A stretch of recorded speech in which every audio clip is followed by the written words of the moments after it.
ഞാനിപ്പോൾ ശ്രീലങ്കയിലെ candy railway സ്റ്റേഷൻ്റെ മുമ്പിലാണുള്ളത്. ശ്രീലങ്കയിലെ തന്നെ ഏറ്റവും മനോഹരമായ യാത്രയിലൊന്നാണ് ശ്രീലങ്കയിലെ കാൻഡിയിൽ നിന്ന് എല്ലയിലോട്ടുള്ള ട്രെയിൻ യാത്ര.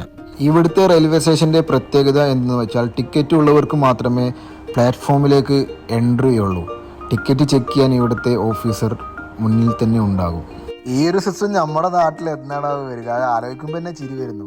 അങ്ങനെ ട്രെയിൻ കൃത്യ ടൈമിൽ എത്തി. ഇത് TTR ആണ്. ആളെ കോട്ടും തൊപ്പിയൊക്കെ കാണാൻ പ്രത്യേക ഭംഗിയാണ്. അങ്ങനെ സാർക്കൊരു ആയും കൊടുത്ത് ഉള്ളിലേക്ക് നടക്കുകയാണ്. ലോകത്തിലെ തന്നെ ഏറ്റവും മനോഹരമായ ട്രെയിൻ യാത്രയിൽ ഒന്നാണ് ശ്രീലങ്കയിലെ കാൻഡിയിൽ നിന്ന് എല്ലയിലോട്ടുള്ള 8 മണിക്കൂർ യാത്ര.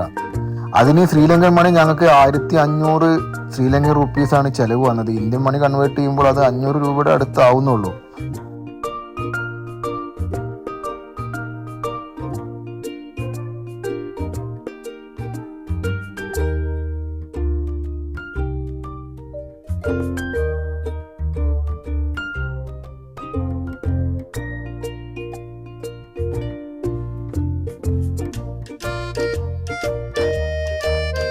അങ്ങനെ 8 മണിക്കൂർ ട്രെയിൻ യാത്രയ്ക്ക് ശേഷം എല്ലാ സ്റ്റേഷനിലും എത്തിയിരിക്കുന്നു. അപ്പോൾ ബൈ.